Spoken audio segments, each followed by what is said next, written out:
Here we say, hey, hey, cheers.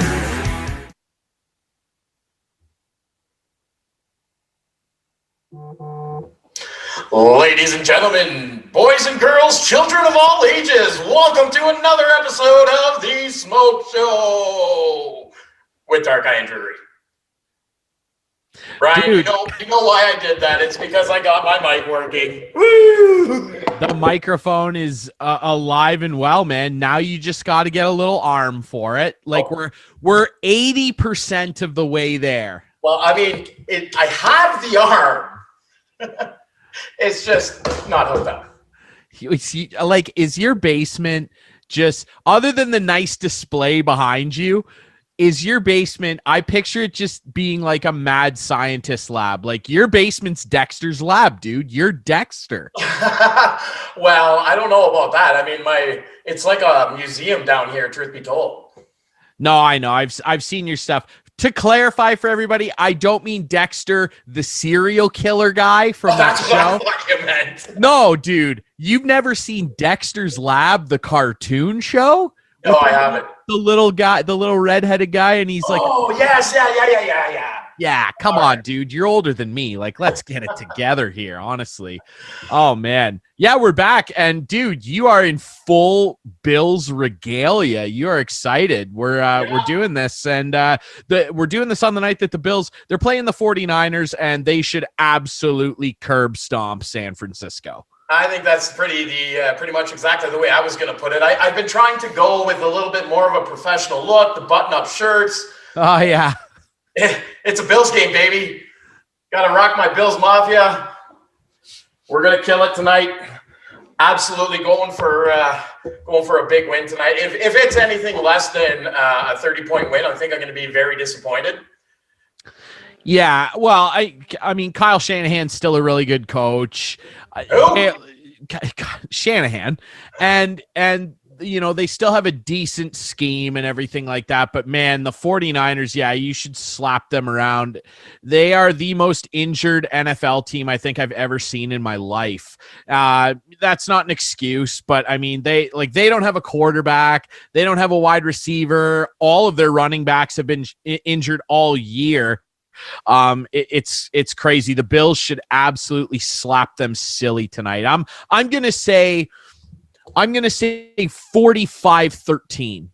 That's a healthy estimate, but I mean, I'm always one of those guys that tries not to take anything for granted, even though I'm sitting here saying a 30 point, anything less than a 30-point win would be disappointing, but they do have some weapons. I think Deebo Samuel's back and healthy. I didn't see the updates today, but who's gonna throw to him? Well, doesn't matter. I don't care that Deebo's healthy. Like, it's great. Like, he's a really fun player to watch. Like, who's going to throw to him? And to be honest, even if Jimmy G, the Prince of Persia, was healthy, I still don't really feel that good about it, because I don't think that Jimmy Garoppolo is a very good quarterback, to be perfectly honest with you. So, I mean, even if he was healthy, I would still pick the Bills. Yeah. But like, they're not going to lay down and die in the middle of the field for you. But I think Buffalo should manhandle San Fran, because I just don't know how they're going to move the ball around. Let's not forget their best player, George Kittle, is not playing either. I mean, he's been shut down, which is sad, because he's probably the best tight end in the league. I mean, if you want to throw Travis Kelce in the mix, I would accept that as well, but they just don't have anybody to move the ball for them. So I think Buffalo is in a good position here to really put a stranglehold on the AFC East, and they're gonna win the division. Yeah, Kittle, you know, missing Kittle is devastating to that organization's offense. I got him on a few fantasy teams, and I'm starting to sway away from him a little bit, though. He's been injury prone since he's come into the league, and I don't know if he's a long-term solution there, if he's going to keep getting hurt, only playing 5-6 games a season. But to say that Travis Kelce is only thrown into the mix, I mean, I'm not disrespecting Kelce. Like, it's a coin flip for me. I personally like Kittle better in terms of, I think that he's a better blocker. I think he's the best blocking tight end in the league. I mean, he's he is the closest thing I've seen to healthy Rob Gronkowski. And even Kittle isn't as big as Gronk was. I mean, when Gronk was rocking and rolling, there wasn't a more dominant offensive player in the league. But like Kelsey's an unbelievable tight end. Like there's no doubt about that. And if you argue with me that he's better than Kittle, I mean, there's a sound argument there, and one of them has a ring and the other doesn't. That's a team accomplishment, but I think that Kittle is the best all-around tight end in the NFL.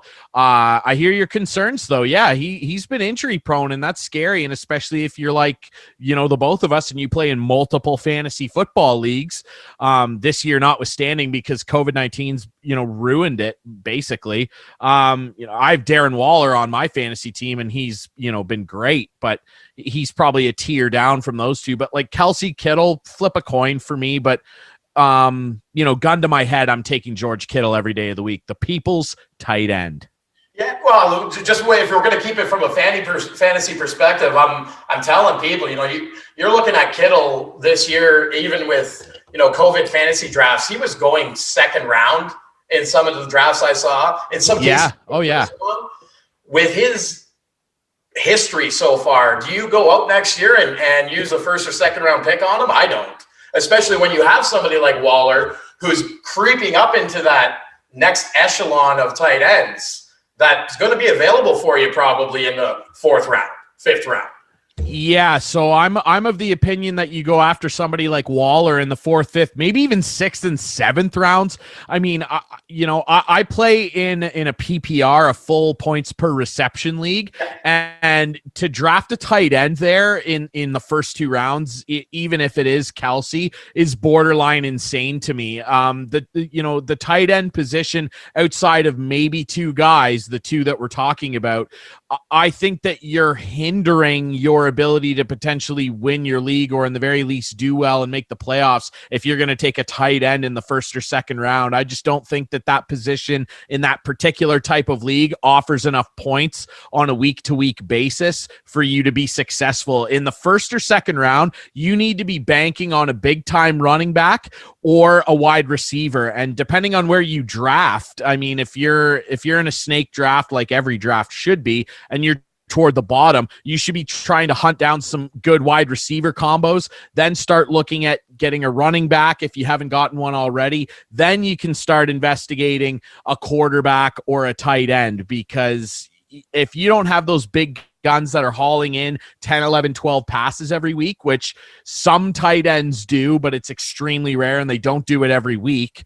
I just personally think it's a bad strategy. I would never draft a tight end in the first two rounds. Yeah, for me, it's the same thing as going for a quarterback in the first round. Like, listen, I'd love to have Mahomes as my QB in every league, but people go out and they use a first, second, third overall pick on a QB, and you can get a quarterback in the 10th round who's going to get you 30 less points over the course of a season, maybe 40 less points over the course of a season. When you break that down into a weekly percentage, that's not probably winning you a whole lot of matchups. Yeah, sure. We know Mahomes can go out in one game and probably win you your matchup, but I don't know. It's just whatever. We'll get into drafting strategies next year when fantasy football season, the draft rolls around again. Plus, we got our NHL hockey, if there's going to be a season where you've got fantasy kicking back up for that. But I'm going to tell everybody, because there's the Bills game on tonight, Ryan and I, we're going to have a great conversation. We're going to go till about 8:14. And then right around 8:14, I'm just going to do one of these. Ryan's going to talk, and I'm going to watch the Bills game. Well, we'll see how it plays out. I mean, you can survive until 8:30. Maybe. Yeah, no, I think the Bills are gonna have a big night. You never know though, man. The NFL is crazy that way. How about the Giants beating the Seahawks? Okay, so I hate doing this. I hate doing this after the fact because I never put it out anywhere. But I was telling anybody I talked to, Giants are going to beat the Seahawks. If you want an underdog matchup to bet on yesterday, that was it. I don't know what it was. I saw it coming. And I wish I would have put it out on Twitter or something. So I'd like to stand on instead of just saying, I did. I said it. Trust me. But I did. The one that actually surprised me was the Jets almost beating Vegas. Yeah. Like here's the thing, right? Obviously, like the Seahawks, the Legion of Boom, those days are gone. Their defense is not good. Their offense is pop gun. If Russ isn't cooking, and DK Metcalf's not getting a bunch of space, they don't really have a lot of options. Their running backs have been hurt all year long. Guys like Carlos Hyde, extremely unreliable in terms of things like fantasy and real life football. So I guess it's not the most shocking thing I've ever seen, barring the fact that, Daniel Jones didn't play, which, I mean, how much of a difference would that have made anyway? Daniel Jones has been terrible all year. The Giants are terrible, but yeah, you see this sometimes, and they beat a Seahawks team that probably should have beat the Giants. But yeah, you turn around and then you look at some of the other ones. The Jets if the Jets had won, I did tweet this. You can go back and look. If the Jets had beat Vegas, they should have walked John Gruden out of the stadium with his pink slip and said, "Goodbye, John. Thanks for coming." This guy, I'm pretty sure he's making $10 million a year. I'm pretty sure that Art Davis or whatever that, guy's name is that owns the Raiders, that he inherited it from his dad, Al Davis, the great Al Davis. And I don't even know if his name is Art, to be perfectly honest with you. It doesn't matter. He's got the worst bowl cut I've ever seen. Things out here on the Smoke Show and see if it stinks. Yeah, no, I just know he has the worst bowl cut of all time. He looks like Lloyd Christmas, like Lloyd Christmas's dad. No, it's so bad. And he ripped the heart out of a city and took the team to Vegas because Oakland didn't want to pay for a new stadium, which I will never support. That's gutless. But anyway, I'm pretty sure he signed John Gruden to come back and coach the Raiders for a 10-year, $100 million contract. You cannot make $10 million a year, have a quarterback that's as capable as Derek Carr. Derek Carr is a decent quarterback, and have all these weapons. Now, Josh Jacobs didn't play, and you've got guys like Darren Waller and like a pretty impressive offense. And Gruden's always been like this big offense guy. You can't lose or have close scrapes against teams like the Jets and make $10 million. Like, that's just unacceptable to me. And to be honest, I don't think that Vegas has really, even when they were in Oakland and he took over 2 seasons ago now, I don't think that they've made that many strides forward. I think that John Gruden is still coaching like it's 2005, and it's starting to show a little bit. Like, his team is so undisciplined. They take penalties in really inopportune places on the field. One week they look like world beaters and they beat Kansas City, and then the next week they're scraping by the worst run organization in professional football. I don't think, like, there's no way John Gruden is seeing the end of that deal. Yeah, well, and I was actually hoping I didn't have to eat crow. A lot of my friends will reach out to me for fantasy advice, for pick-em advice, and I love talking sports, so I got no problem helping them out. One of these days, I'll just come with my hand out saying, 10% of all your winnings. But one of my friends asked me, what my football picks were for this week. He wanted some help, and I said, yeah, there's some tough matchups. And I said, let's just knock off your obvious. KC's winning. Buffalo's winning. Pittsburgh's winning. And my other obvious was, it's a no-brainer. Vegas is winning. And I'm sitting there watching the score going, uh-oh. Look, I might be having to cover my friend's bet here, because I'm going to feel bad if the New York Jets is what blows his ticket out of the water. Yeah, and that happens. That happens a lot, eh? Like, especially if you're like a big parlay player like me. Like, I don't do a lot of single bets. I'll play 5, 6, sometimes 7, 8 game parlays if I feel real confident. And it's the worst when a game that you felt was just an utter lock is going down to the wire, and then ultimately, like, some huge underdog like Cincinnati screws you over, and you're that close to like a couple grand on a $10 bet or something. It's just absolutely gut-wrenching. I'll tell you a quick story. The worst gambling experience I've ever had was at the hands of your Toronto Maple Leafs. This has got to be 10 years ago, so the Leafs were still terrible. And my brother who doesn't like sports, I got a Proline ticket and I played a pool. And he was like, I'll pitch in for half of that. So we each put $5 down. And if you're familiar with Proline, you can box a game for $10. We boxed the Washington game because, as any good gambler will tell you, never bet on your favorite team because it will drive you insane. So I boxed the Washington game. All the 7 o'clock games are looking good. We get all the 7 o'clock games. All the 9:30 West Coast games, we've got those. It's all down to the LA Kings and the San Jose Sharks. I've got the Kings against Edmonton. I'll never forget it. They win in overtime. I'm like, I just need Toronto to beat San Jose. They go into overtime. Nazem Kadri high sticks now Toronto Maple Leaf Joe Thornton in the face. Double minor penalty. And the Sharks score. I got only one wrong on the pool ticket. I checked the next day. It was like a $30,000 pool. And the Toronto Maple Leafs screwed me out of $30,000. I'll never forgive Nazem Kadri for the rest of my life. That's how it goes, doesn't it? I've had a couple of those. One of the things I've had a knack for doing when it comes to betting in hockey is calling nights when the actually impossible happens and all 4 games or all 5 games end up as what they call a tie, right? So you can still bet on a tie. It has to go to a shootout, right? Yeah, those pay huge money too. Yeah. So this was only about 2 years ago, and one of my friends messaged me and he said, what are you thinking for the games tonight? And I told him, I'm like, Colton, I'm telling you right now, I'm looking at the games. I said, every single one of these are going to a shootout, man. He's like, yeah, that's a stretch. I said, listen, I've done this to you before. I've said, listen, this game's going to a shootout. This game's going to shootout. Pick 2 or 3 tonight. I've had some pretty big payouts. This night, whatever it was, there was 5 or 6 games. I told my buddy, I said, you know what, for $5, why not go put one down? I said, I'm going, and I'm actually going to put down like $100 that each one of these is going to a shootout. Whew. And he's like, are you serious? I said, yeah, 100%. So anyway, something happened. I was at home. I'm still married at the time. I don't know. Me and my wife started talking, blah, blah, dinner. Next thing you know, I didn't make it out. I didn't get to the store in time to get my ticket in. Oh my God.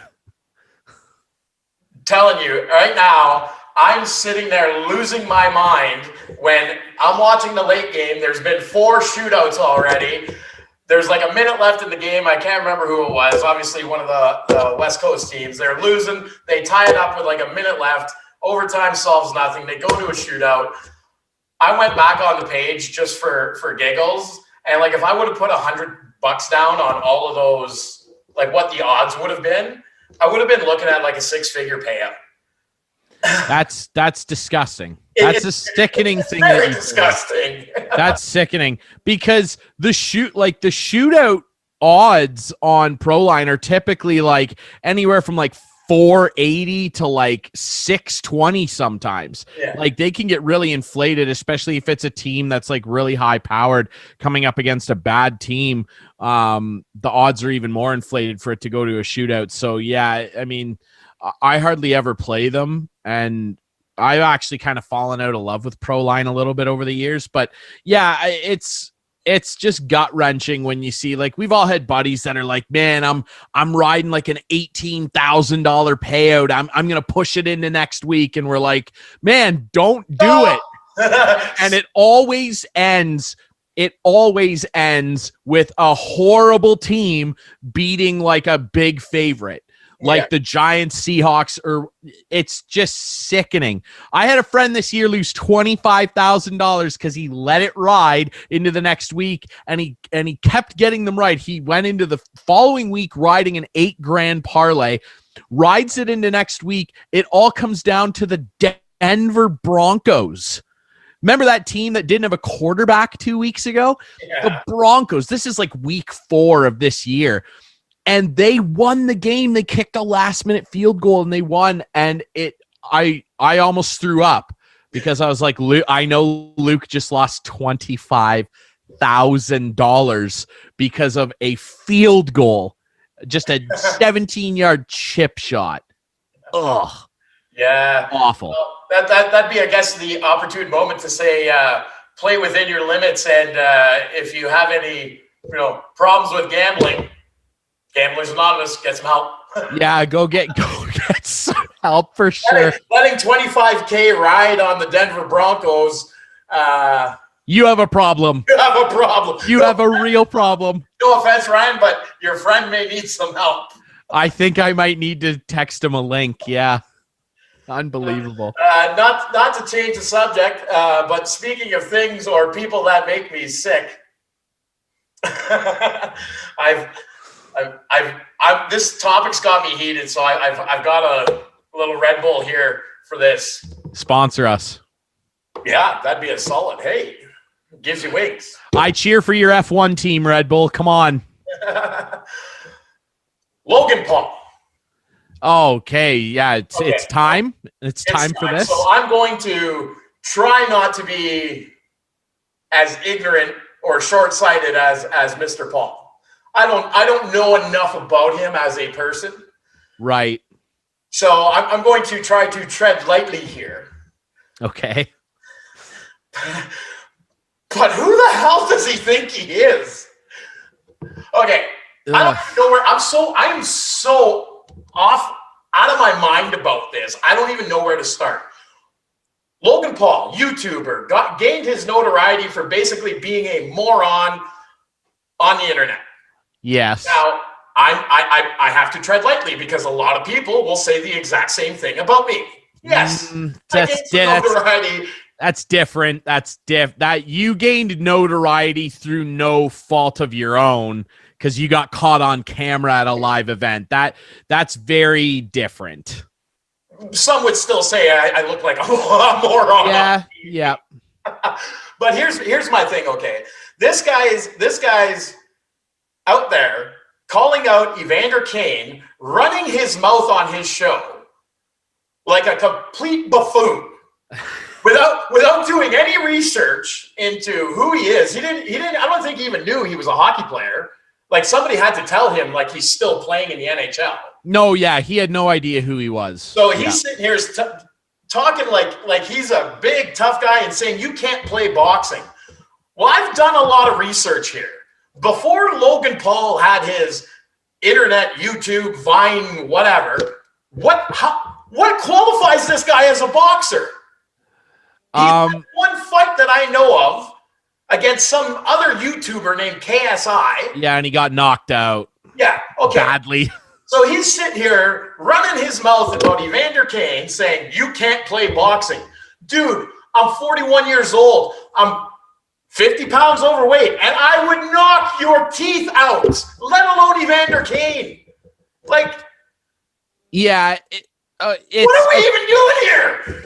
I don't know. It's this whole situation is like a really perfect example of what social media can create. Because now, to be fair to the Paul brothers, Logan and Jake, I'm not a fan of them. I'm not a fan of their channel. I think they actually have two separate channels now, and they have that podcast and everything. I'm not a fan of it, but like kudos to them for building this giant like thing they've done. Like kudos to them. At least they're famous for like doing something where you've got people like Kim Kardashian. I pick on her a lot. Like, I don't know why she's famous. I don't know. At least they've like sort of done something and built it up themselves, and people around the world seem genuinely interested in their content. I don't love it, but if you do, great. The whole thing of him ripping on Evander Kane and everything like that and saying, oh, you can't play boxing and everything like that. That's basically what him and his brother have been trying to do for a couple of years. That's my point. To their credit, like those two guys got insanely jacked. Like they are carved, and that's impressive. Don't do steroids. They're illegal. For sure. I saw pictures of Logan Paul just a couple of years ago, and he wasn't like that. No, dude, these guys got some help. There was something pharmaceutically enhancing. Yes. 1,000%. I wouldn't be shocked to learn that at all. And then, yeah, he fights this other YouTube guy, KSI. He knocked him out. KSI knocked Logan Paul out. Is a horrible boxing display. Like, I'm not a boxing expert by any means. I've got friends that are super into boxing. I worked at Fight Network for a brief time and learned a lot about it. Like, it was a horrific boxing display, like the two of them. And again, it's two amateur guys who were like, having a beef or whatever. Then Jake Paul knocks out, who was the former NBA player? I can't remember his name, but he was like half the size of Jake Paul. Yeah, and he's not a boxer either. And so then if you're, go ahead. It was supposed to be an exhibition fight too. And it was on the undercard of the Tyson Roy Jones Jr. fight, which was also bad. Yes, I watched the whole fight card, but it's like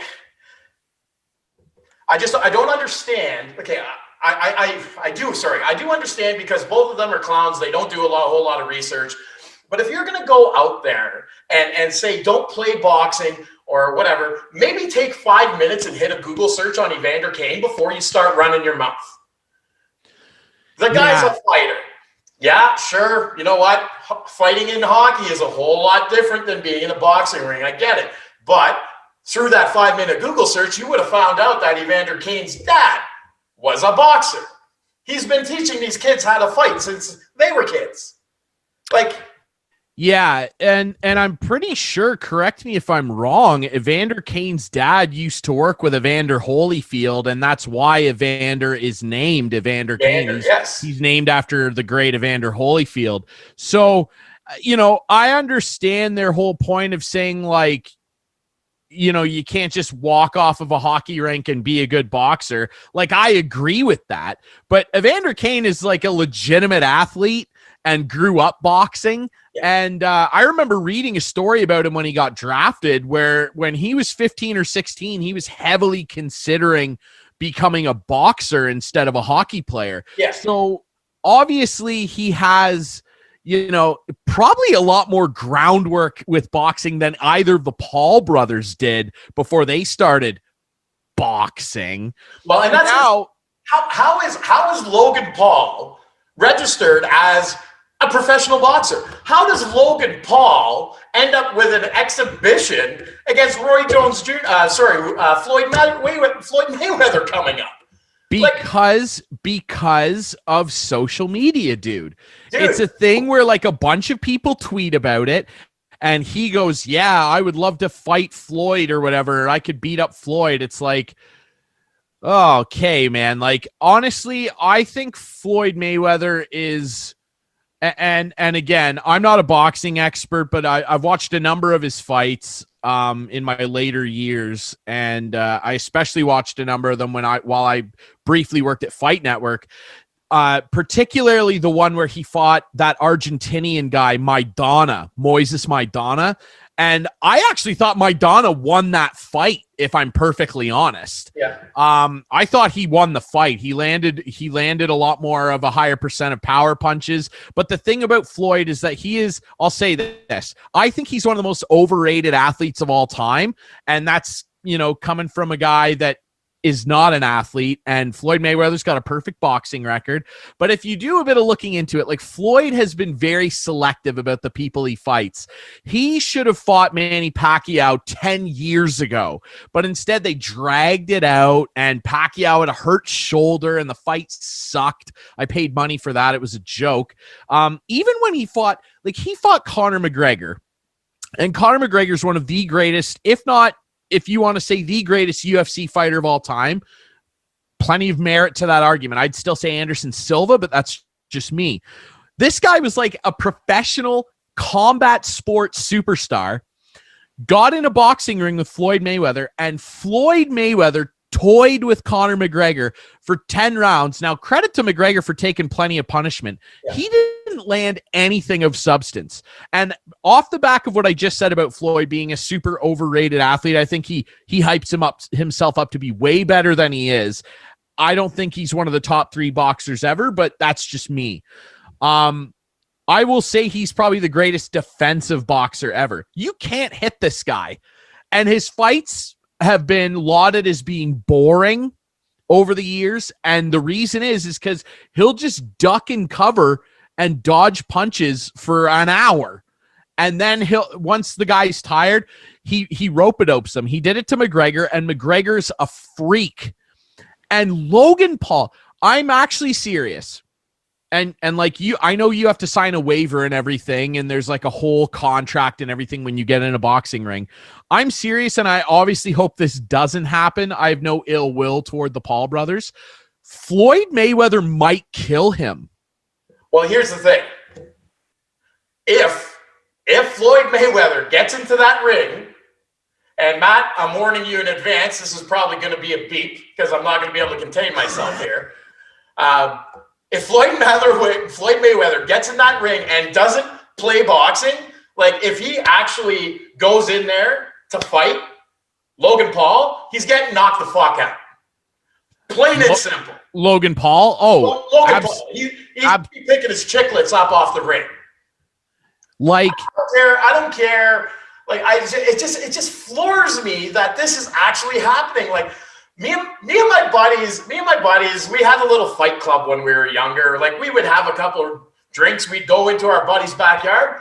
We'd square off with each other and then shake hands and call it the end of the day. You're hitting each other with bare knuckles, just like you do in a hockey fight. We've got tough chins. I'm pretty sure that when it comes down to taking a punch, has Logan Paul really ever taken a punch? Like, I don't know. Well, other than when that fella from England knocked him out, like it's just, that's the thing, right?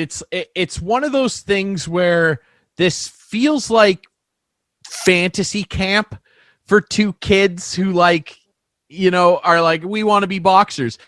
And like all the credit to those guys, they got insanely jacked, and they put time and effort into it, and that's great. Like, I commend anybody who wants to do that. And but to turn around and say they're professional boxers, they're doing this as a glorified hobby, and the only reason that anybody is giving them any credence is because of the stage that they have built themselves on the internet. These guys are not boxers, and I swear to God, Floyd Mayweather might kill this guy, and I don't want that. Absolutely. But I don't want that. The sad thing here is, Ryan, Mayweather, because it's going to be a pay-per-view, because there's going to be so much money behind it, Mayweather's going to toy with the guy for a couple rounds. And at the end of it, when Logan Paul lasts 3 rounds or 4 rounds because Mayweather let him, he'll be tired. He's just going to be like, I am a professional boxer. I went 4 rounds with Mayweather. No. The difference is he let you go 4 rounds with you. He's going to let him go 4 or 5 rounds. Like, what's going to happen is Floyd will do the same type of thing that he did with McGregor, just with so much less respect, because Floyd had to give McGregor a bit of respect because of his level of achievement in combat sports. A different combat sport. Tagged him, he could have knocked him out. For sure. Oh yeah. Like, and let's be clear here. Like, boxing is a very finite type of combat sport. You're literally only allowed to use 2 parts of your body to score points, and you have to rely on your footwork to get you out of jams, and you can only use your fists to defend yourself. Whereas in something like the UFC, like if it was the other way around, and I think everybody would be on the same page with this, if Floyd got in a UFC octagon with Conor McGregor, that would be a 10-second fight. McGregor would armbar him and rip his forearm off if he didn't knock him out with a flying knee. Yes. Floyd would have no idea what to do with himself. Yeah. But that's not his thing. McGregor challenged him to a boxing match. Yep. There's no way Floyd would ever have gotten in an octagon. And so McGregor thought, you know what? I'm a pretty good boxer. I'll get in the ring with this guy. And I thought he did admirably to go 10 rounds. Now, Floyd let him go 10 rounds, but it was admirable. This is going to be 3-4 rounds of Floyd walking the dog. Yeah. He's going to just waltz around the ring and not get touched one time. And then when Logan Paul starts getting frustrated, he's a little bigger than Floyd too. Floyd's a little guy. Like Floyd, he's not a big dude. Once Logan Paul starts getting frustrated, he's going to start throwing big haymakers to try, because he's going to realize the only shot I have, one lucky shot, is a miracle uppercut left that Floyd for some reason doesn't see coming, but he will, because that's what everybody tries to do against Floyd. He's going to tire himself out even more, and then Floyd is just going to play around with his head for a little bit and bop him a couple, and he's going to fall down. And seriously, if this turns into like a big media thing, because the fight is scheduled, I believe, for February. Yeah. And like if Logan Paul is like on his show and like, bleep talking him, if you will. Yeah, I did it for you, Matt. Producer Matt's the best. But if he's, talking crap about Floyd, like Floyd might try and knock him out. And Floyd hasn't won very many of his actual professional boxing fights by knockout. I think he's won 11. That's conservative. 11 maybe of his professional fights by knockout.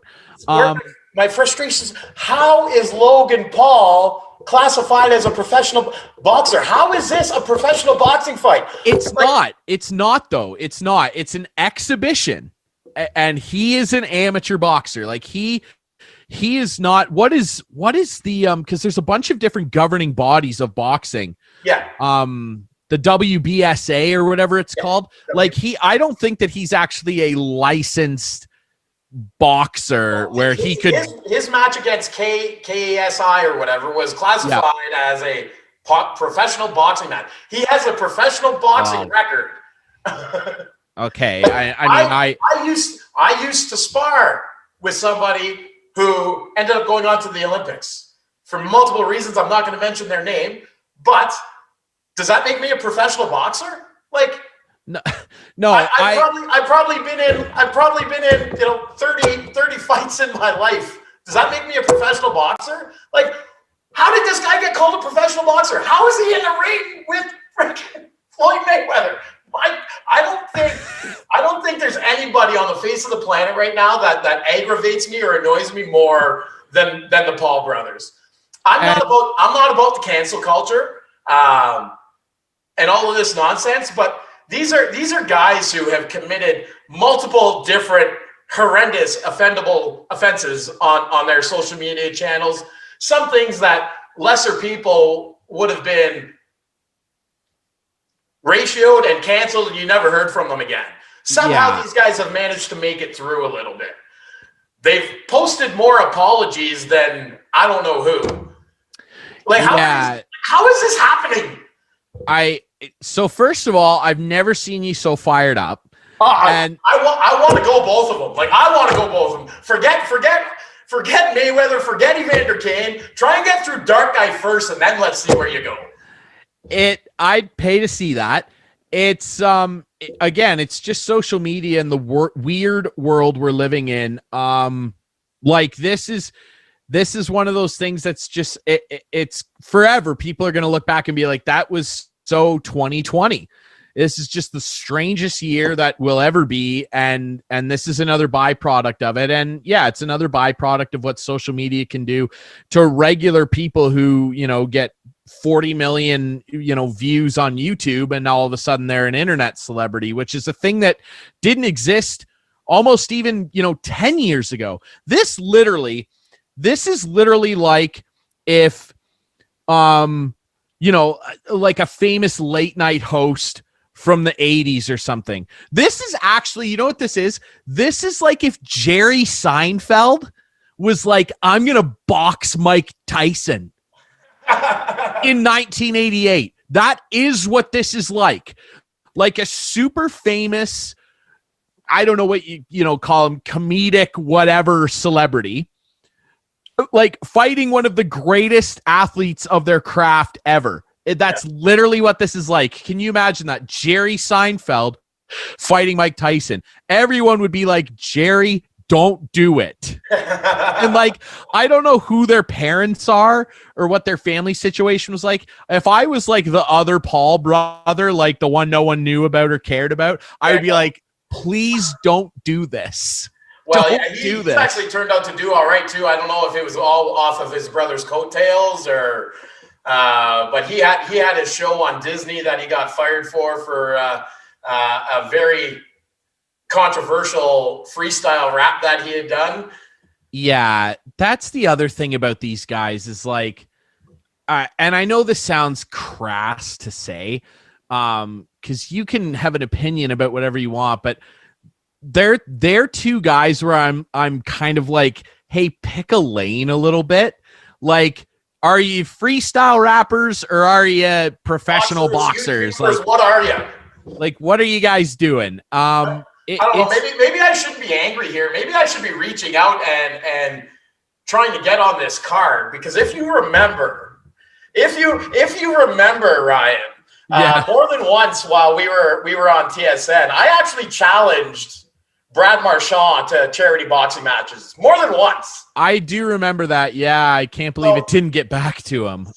So maybe I need to slide into Logan Paul's DMs there and be like, okay, if you're going to fight Evander Kane, I need to be on that card fighting Brad Marchand too. We got to make this happen. The pay-per-view price just shot up $30.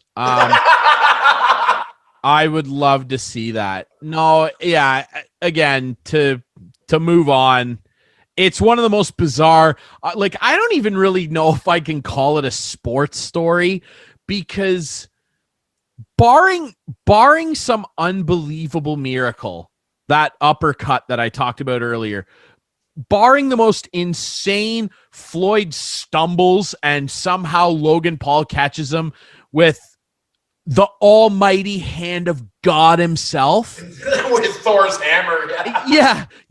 Like friggin' Mjolnir's hammer, like, just falls down into his hand and he clubs him with it.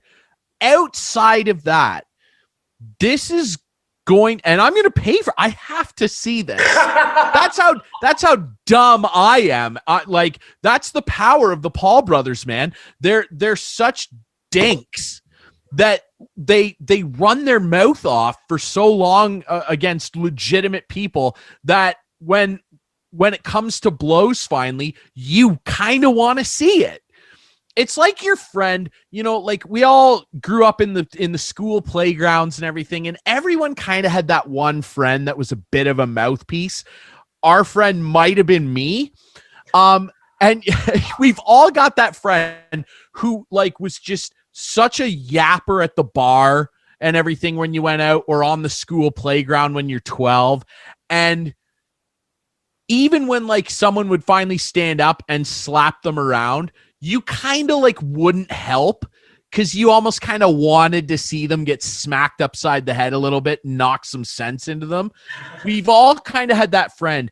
And I think collectively, many of us around North America are kind of doing that with Logan Paul right now. We're like, hey, even if you like him, you're kind of like, I don't know if this is a good idea. And I think I kind of want to pay $50 to watch Floyd Mayweather cave your head in. And that's what's going to happen. I was the guy where the mouthy friend would go and stand behind after perfect. He instigated somebody. And this is the last thing I'm going to say for Logan Paul. You're probably never going to hear me say this. You're probably not listening to the Smoke Show. But if you are, just remember this. Everybody is a gangster until a real gangster walks in the room. And that's what's going to happen to you. Yeah. Acting like a gangster, then Floyd Mayweather's going to walk in, and we're going to find out. Yeah. Like, in closing, despite everything I said about Floyd being, his own personal hype machine and being a little overrated in terms of the boxing pantheon, like, he's not Tyson. No. Tyson, he's still gonna take Paul's head right off his shoulders. Yeah. Wants to. with all that negative stuff I said about Floyd being said, he's still a great boxer. He's one of the greatest of all time. I don't think he's the greatest like he does, but like he is going to manhandle this kid. It's like It's going to be a disaster. Tyson and Roy Jones Jr. the other night. I was a little. That sucked. We didn't have our show the following day because I wanted on the Monday. I wanted to talk about it. I knew how that fight was going to go, but like you said, I wanted to see it. I paid my $49.99 for the pay-per-view. But you watched the first 30 seconds of that fight, and I knew that at any point in time, Mike Tyson could end this fight.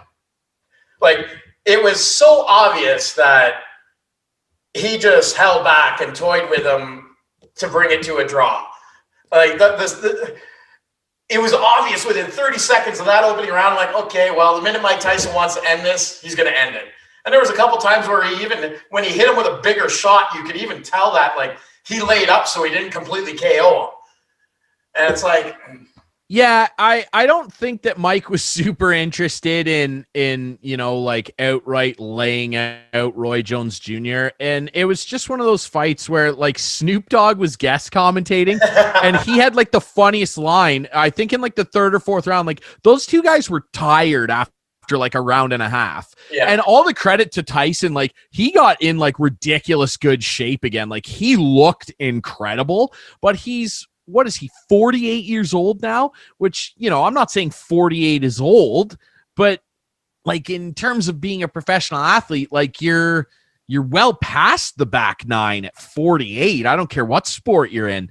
And they both look tired, and Snoop Dogg was like, this just looks like two drunk uncles at a barbecue, like in an argument. Yeah. And that is what it looked like. Yeah. But that's different than the Paul thing, because the Paul thing, like I said, is like your friend that's a mouthpiece that needs to get smacked upside the head by somebody legit.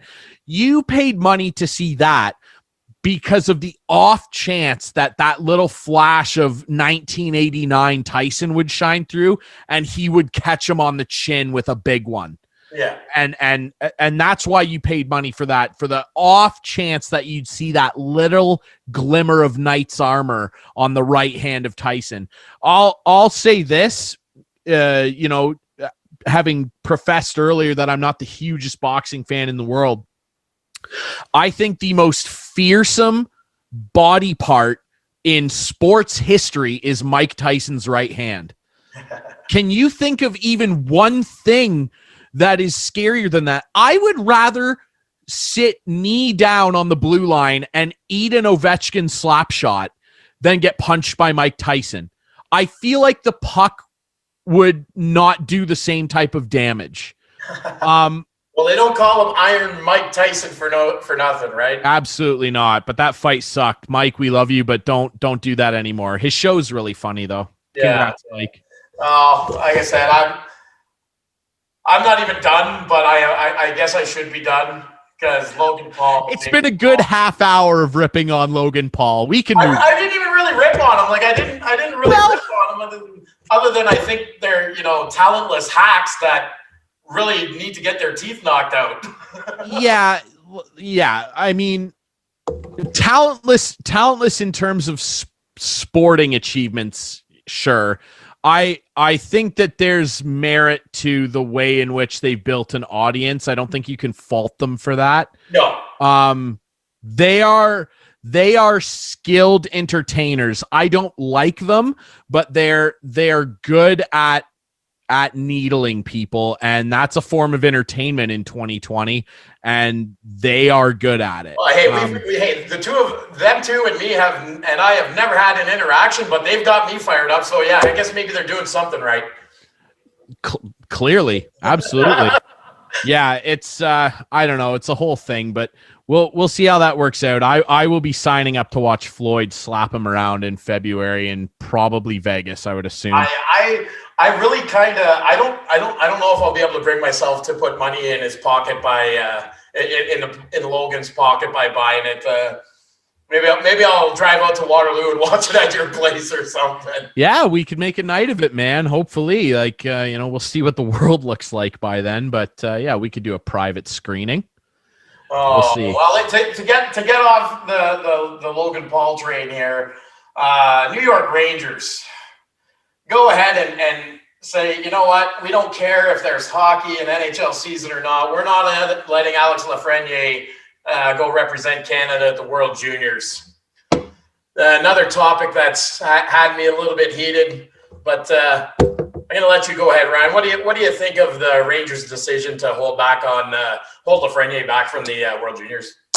So I'll be perfectly honest. I actually don't have a problem with it, and I actually fully support the Rangers' decision, if I'm honest, because if I was the general manager of the New York Rangers, which I am not, and Jeff Gorton is, I would do the exact same thing. I understand, obviously, as Canadians, and I want Canada to win every World Juniors. Unfortunately, they don't. I can understand as Canadian hockey fans being upset because he's clearly the best player. He would instantly be the best player on the team, and he showed that in the last World Juniors. And there's a big caveat reason right away why I'm not too chapped about this, is that he played last year and was really good and helped Canada win. If he had never played and, he was on that star level that we all saw, and remember, he got hurt during last year's tournament. So from the Rangers' perspective, the guy's already represented Canada. He's helped them win a gold. He is, the pillar of the rest of, our franchise's future for the next 10, 15 years plus. Why would we let him go play in a tournament that he's already dominated and been very successful at, that he got hurt at once, and risk him not being available for our opening night lineup whenever the NHL season hopefully gets underway? I don't have as huge a problem with this as I think you do. And let's be honest, the COVID situation surrounding the World Juniors right now is not looking great. Team Canada can't even practice right now because they had a few guys test positive. They're all quarantining right now, so they're just like watching video sessions and playing solitaire. Wow. We just got news today that William Wallander, who is a Red Wings prospect for Team Sweden, will not be attending the tournament because he's got COVID and doesn't want to risk coming in and potentially infecting some of his potential teammates. So with all that said, and from that perspective of being a general manager and being paid by an owner to look out for the best interests of a hockey team, I completely agree with what the New York Rangers have done, even though I am, of course, disappointed by it. Well, I definitely appreciate your opinion, Ryan. You always provide some great insight with some solid facts to back it up. However, you're absolutely wrong. Okay. Tell me why you think I'm wrong. In what sense? So first of all, any GM who ever uses I don't want my player to get injured, it's a cop-out. Your player can get injured at your training camp. Your player can get injured taking his garbage out in the morning. Your player could get injured playing video games. I don't care. That is the biggest cop-out I've ever heard in my entire life. I don't want my player to get injured. That you're just kind of being selfish. I see absolutely no reason why they can't do something exactly like the wise Toronto Maple Leafs have done with Robertson. If there's a season, he's not going. He's going to be in our lineup, just like Lafreniere's. If there's a season, he's not going. But if they're not playing, if there's no season, what do you have to lose by letting this kid, who I guarantee you wants to go pull that Canadian logo over his chest again, what do you have to gain by not letting him go? If there's no season, or your season hasn't started yet, and let's be honest, we're creeping into the second week of December here, and there's not going to be a January 1st startup because they don't have enough time for a training camp. So what are we talking about? Let the kid go play. This kid has dreamed of representing his country, playing in that World Juniors ever since he started watching hockey. Every one of us did. They have to understand that. Like, don't tell me you're worried about the kid getting hurt or he doesn't have anything left to gain. BS. He can go there, dominate, win another gold medal. It goes right to his confidence. It goes right to his legs. It makes no sense to tell the kid, you've dreamed of doing this your whole life, but we'd rather you sit at home and watch on TV. Like that just, for me, that starts off the relationship with your organization on a bad foot.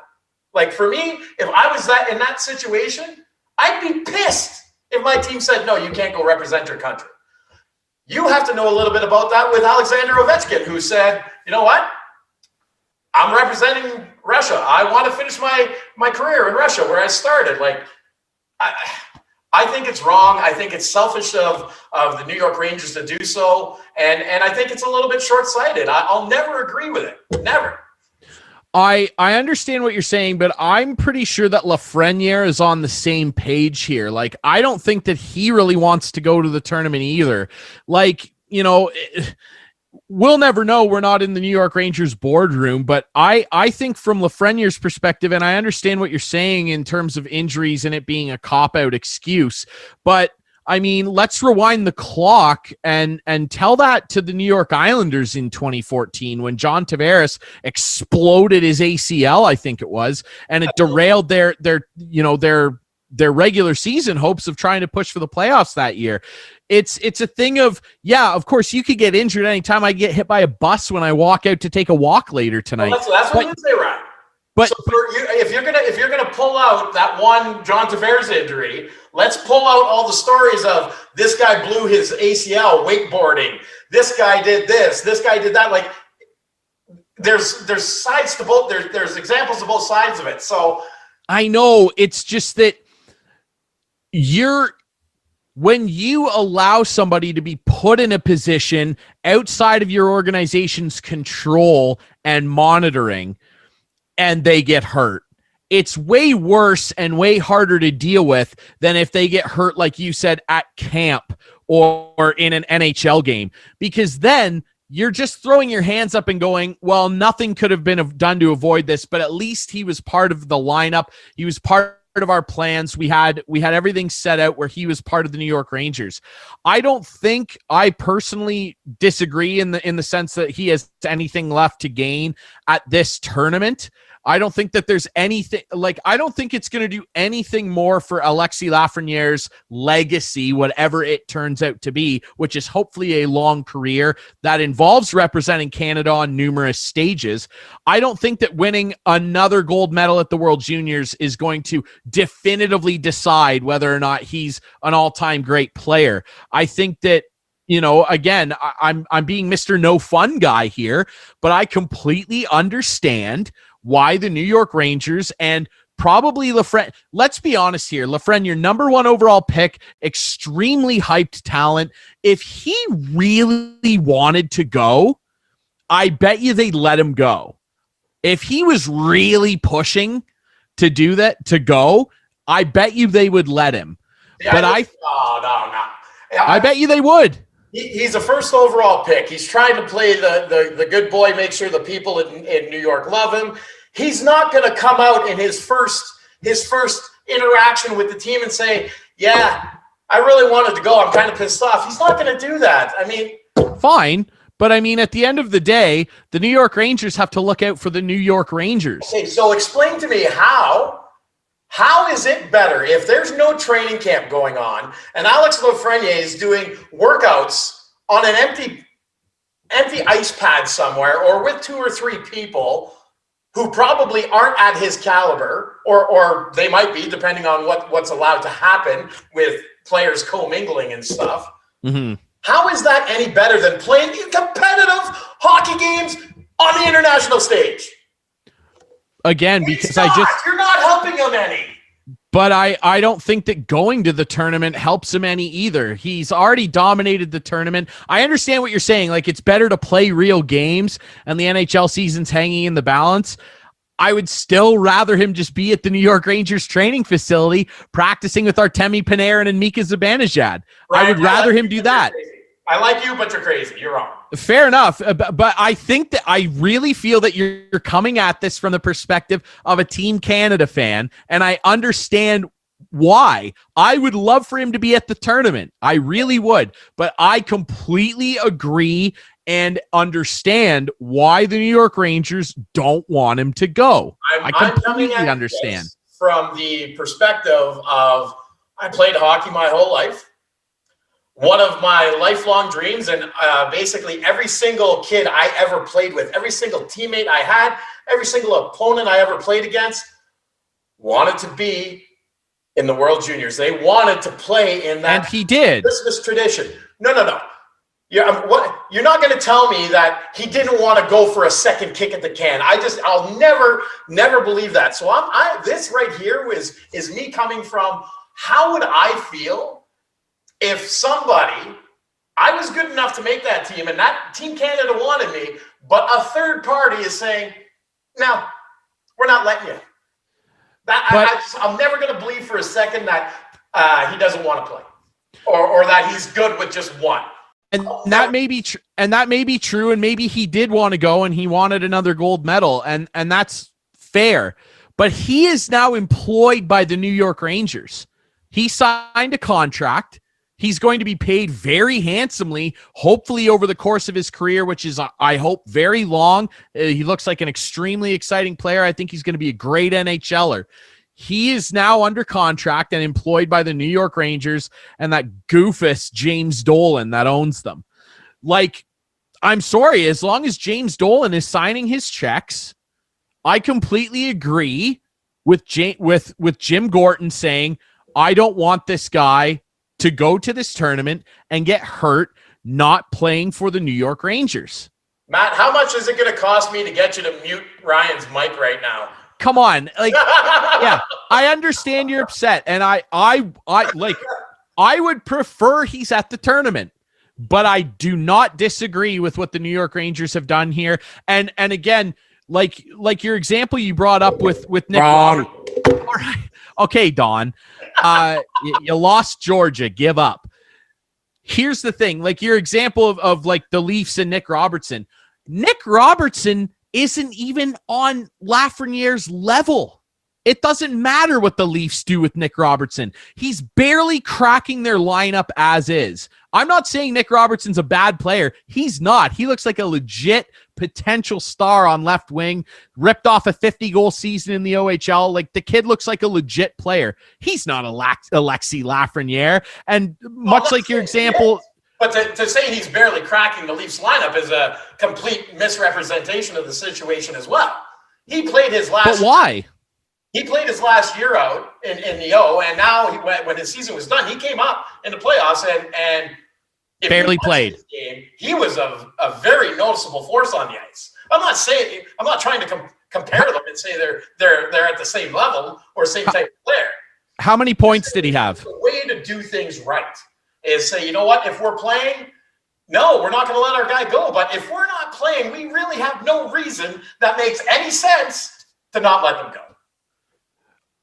Other than him going to the tournament, exploding his leg, and never suiting up for the New York Rangers. That he can do shoveling his driveway for his parents to be a good kid. But that's so outside of just the forces of the universe that you'd have to throw your hands up and just say, well, there was nothing anybody could have done about that. But if you let him go to the tournament and get hurt, okay, so then there's something you could have done to prevent that, right? Like, I know what you're saying. It's just that you're saying the odds of me going out in my driveway right now or Lafreniere going out into his driveway and hurting his knee are like so out of this universe. And do me a favor. How many hockey players, how many games, how many people, do the math. Let's come up with a number. What the percentages of you are actually blowing your knee out in a hockey game. Yeah, probably greater than shoveling your driveway. Yeah. Let's not act like it's a guarantee that 1 in 10 people that are going to the World Juniors are going to get hurt. It's not a guarantee, but you also can't guarantee he won't get hurt in an environment where you willingly allowed him to participate. Like, anything that happens to him outside of the rink in regular life is his problem. But letting him go and compete for another team that's not making the New York Rangers A, better, or B, money, or worse, risking them making no money off of him if he gets devastatingly injured in a situation you could prevent, then that is the worst case scenario. Just like it would be for Nick Robertson. Mute his mic, Matt. I'm just saying, man, listen, So again, you also brought up Alex Ovechkin, and we can move on from this after if you want. You also brought up Ovechkin. So he wins gold in 2003. He's the best player at the tournament. In 2004, in his draft year, say he had been drafted in 2003. I'm a huge Capitals fan. I'm the biggest Capitals fan. There's no doubt about it. If he had been drafted by the Caps in 03, say, and they didn't want to let him go to the 04 World Juniors, I would have been so behind that. And a great example you brought up in Ovi. He is one of the most passionate country first guys out there. I would have been so behind it, especially coming off of a year where you just won gold at the tournament. I would have been completely behind that decision because this is a kid picked number 1 overall, and he's the future of your franchise. And there's just no way that I think that Jeff Gorton, pardon me, I called him Jim like 5 minutes ago. Horrible mistake. Jeff Gorton, the general manager of the New York Rangers. Put some respect on the name. There's no way that if I'm Jeff Gorton, I could go into a boardroom and look Jim Dolan in the eye and say that it was the right decision to let Lafreniere go to this tournament if he got horribly injured and could potentially never suit up for the New York Rangers ever again after picking him. To watch a Bills game. He's going to watch the Bills game. I'm serious. There's just absolutely no way as a general manager being paid by this multi-billionaire that I could have any type of excuse to go into that office and explain that situation, because it's a situation, as much as you don't like to hear it, and I'm sure many Canadian hockey fans don't like to hear it, it's a situation where you just simply don't need to let him go and you don't owe him anything. That's just the plain and simple of it. Lafreniere is a contracted employee of the New York Rangers Hockey Club. He owes them service. And if they say you don't get to go, again, it would be different if he had never played in the tournament and they lost last year. He won. He did the thing. Time to be a New York Ranger now. You better show up healthy. Every good relationship, Ryan. Okay. Every good relationship is based off of compromise. If you have one party, if you have one party trying to tell you this is how it's going to be, things go sour. I get it. He signed a contract. He owes service to the New York Rangers. Respect is given. Respect is a two-way street. So you know what? Let him go. If there's no season, there's no training camp, let him go play. Give him that respect. Start your relationship off as an organization and a player on the right foot. But Jason, they drafted him first overall and gave him every rookie bonus imaginable. How is that not respectful? I don't know what you mean. It's one tournament that he already won. They've paid him an insane amount of money as a rookie, and he hasn't even touched the ice yet. How could it be any less respectful than drafting you first overall? We've already been like, hey, we're pinning our entire franchise to your shoulders, bud. How is that not respectful? You put respect with money. They paid him. So they are pinning the entire franchise to him. They gave him the max bonuses they could. They gave him the max under the entry-level contract. Sounds pretty good. Yeah, hey, that's pretty good. Every first overall pick gets that. No, they don't. Pretty darn close. You're not going to sit here and tell me that's showing respect. How is it not, though?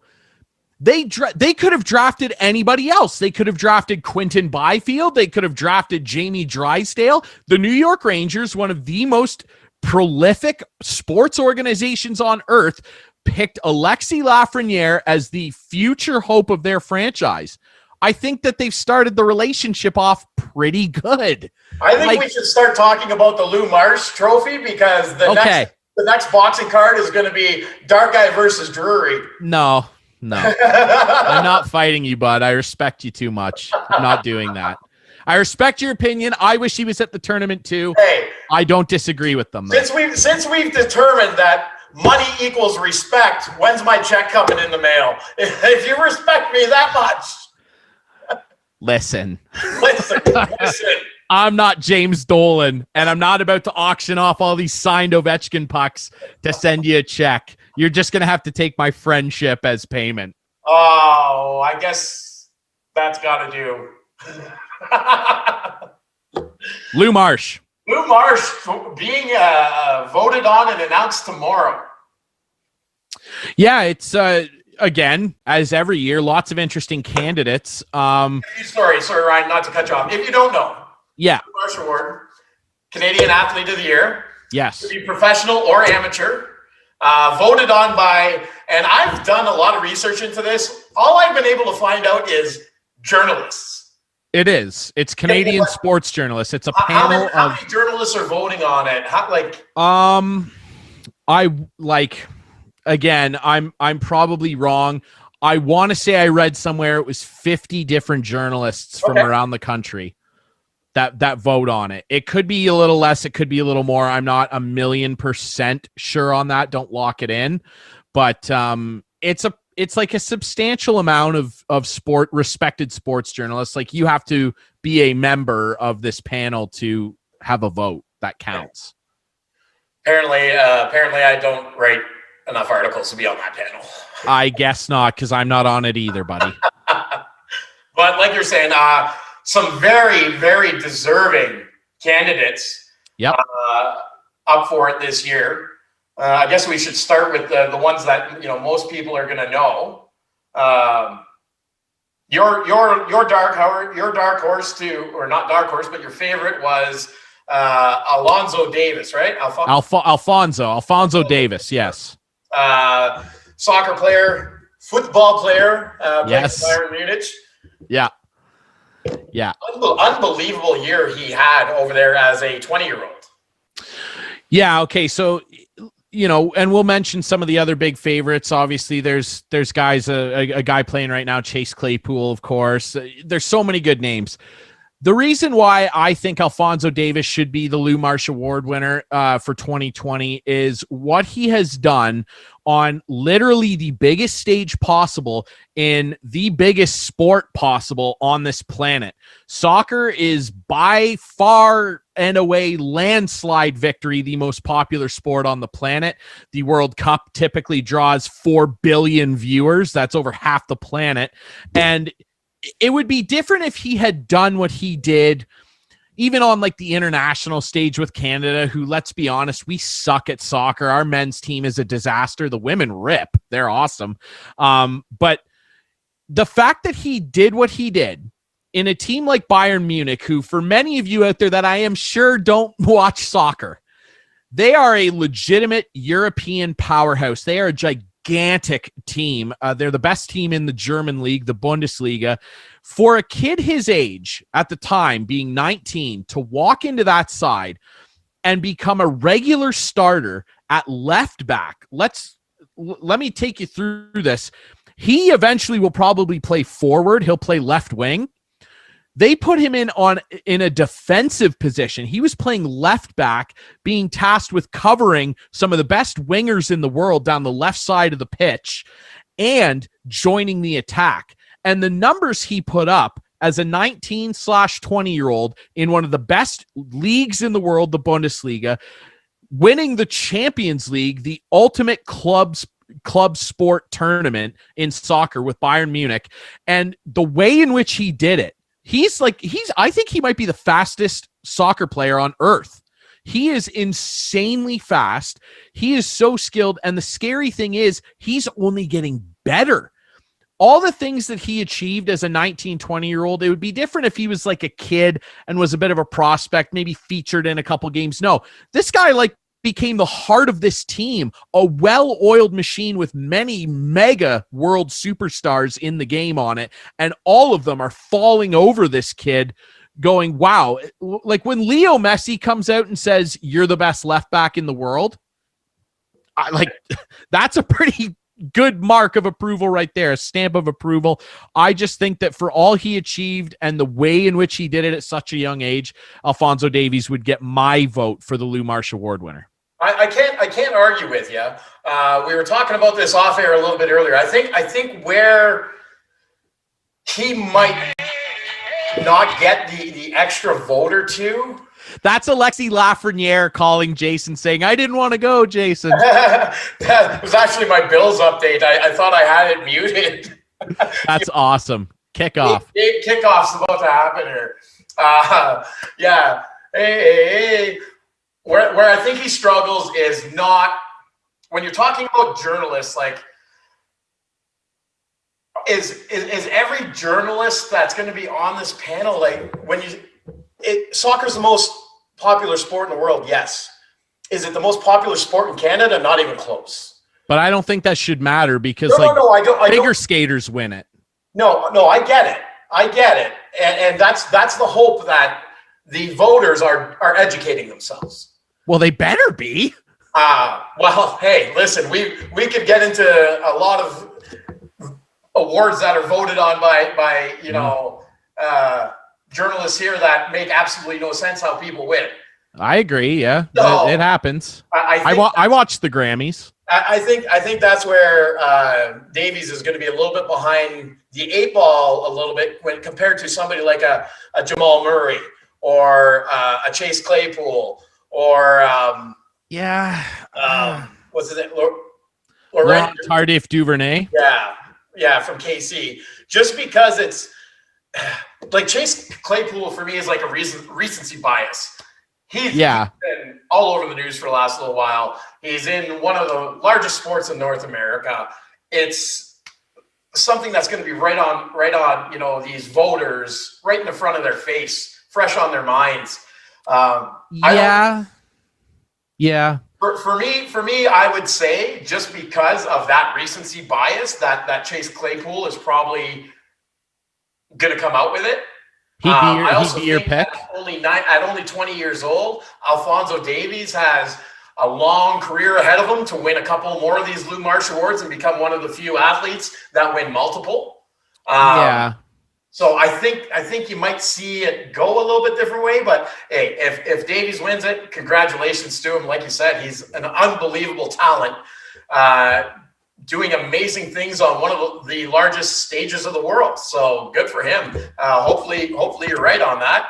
I can't believe maybe I'm disagreeing with you because I'm still so angry with you about. Well, that's fine. And hey, man, that's the beauty of shows like this, man. It would be boring if we agreed on everything. That would suck. The show wouldn't be any good. But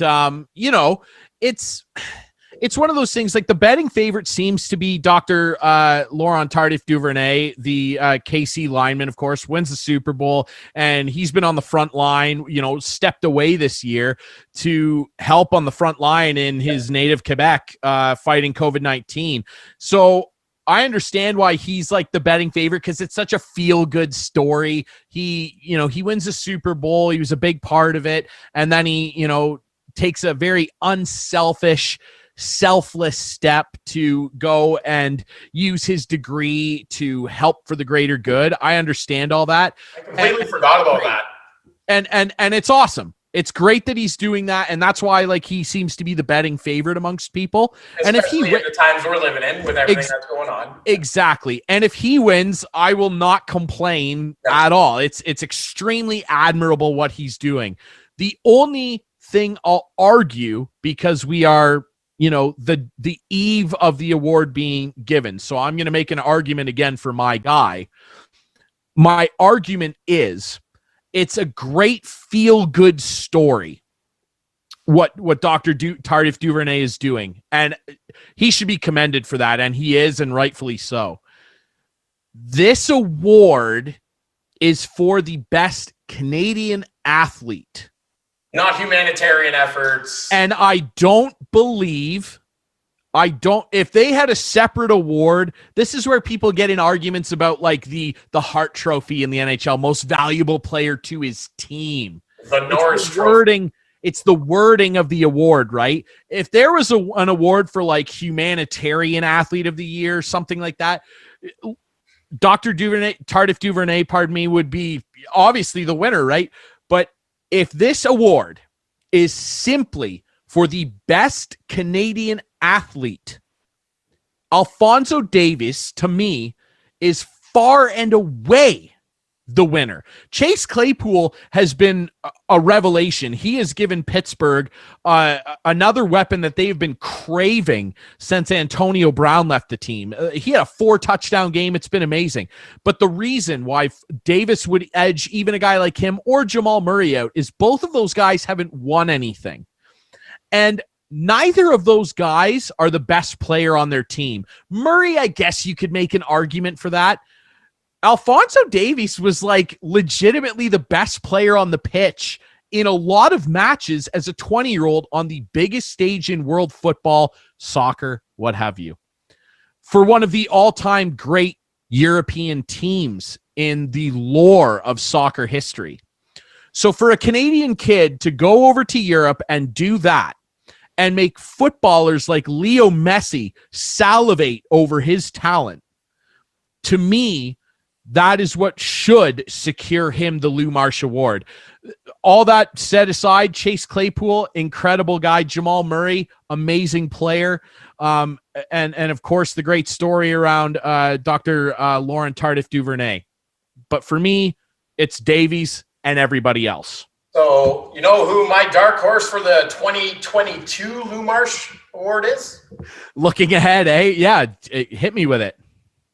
After he knocks out Logan Paul, I am going to sponsor Floyd Mayweather for his Canadian citizenship just so he can win. No, we don't want Floyd. Logan Paul. No, we don't want Floyd. He can stay in Vegas. You know how they say what happens in Vegas stays in Vegas? I wish that were true, because then we wouldn't have to hear from Floyd anymore. But, he needs to do this fight because he bets $5 million a roll on the roulette table. So, yeah, he needs the money, right? So. Yeah, and I thought I was a baller when I went to Vegas for my bachelor party and spent $16,000 in a couple days.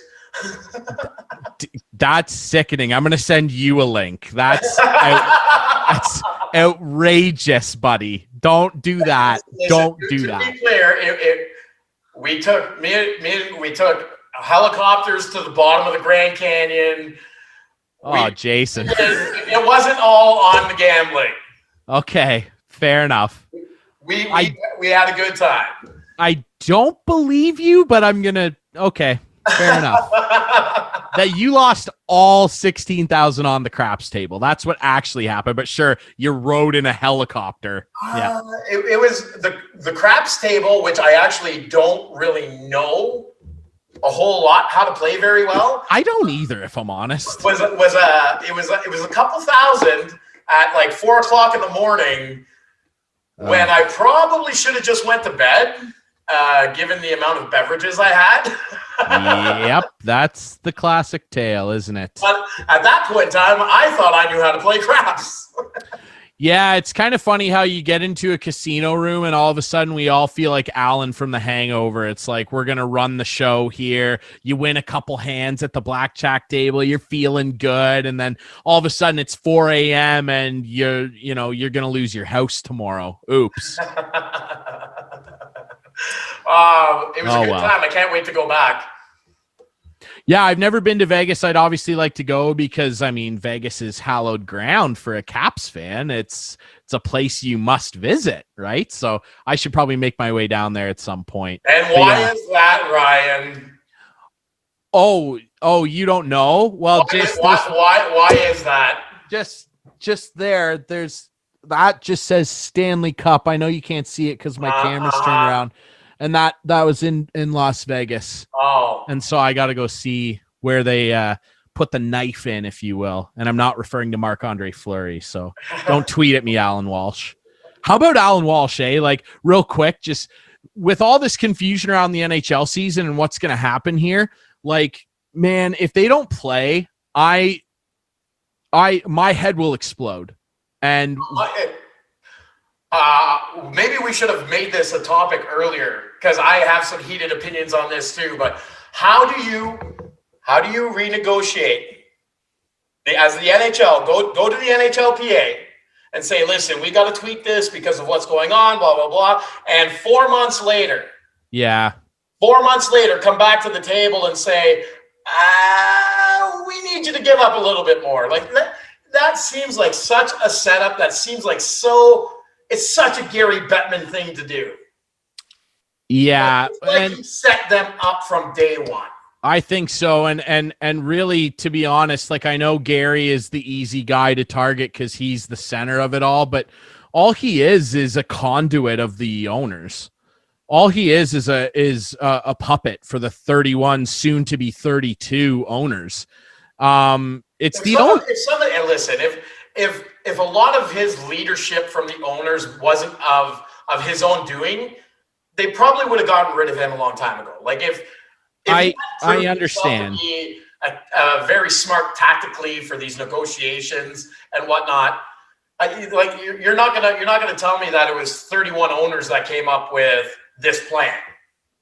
Like, it's kind of something, like, to me, it's like something he proposes and gets approval on and says, yeah, let's roll with this. I'm sure that factors in for sure, and time will tell. What ends up happening here. They have to play, and the latest is basically January 1st is a pipe dream. They're going to have to do mid-January 52-ish games.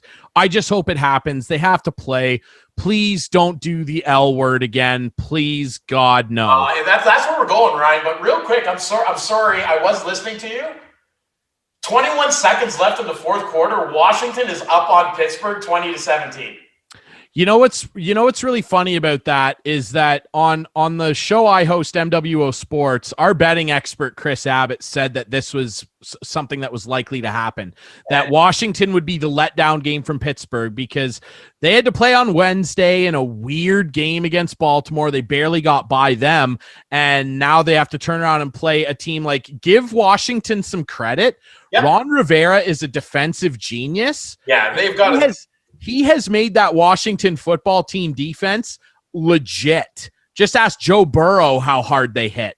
Absolutely. I'm not surprised that Washington's doing this. Washington's defense has been, like, other than maybe Antonio Gibson, the only thing relevant for fantasy purposes. But yeah, they've been fantastic all year. They just kicked the field goal. They're now up by 6, and Pittsburgh's got 17 seconds here. 17 seconds for a miracle. Let's see what happens. But that's wild, eh? And I really just looked over and I was not expecting to see that.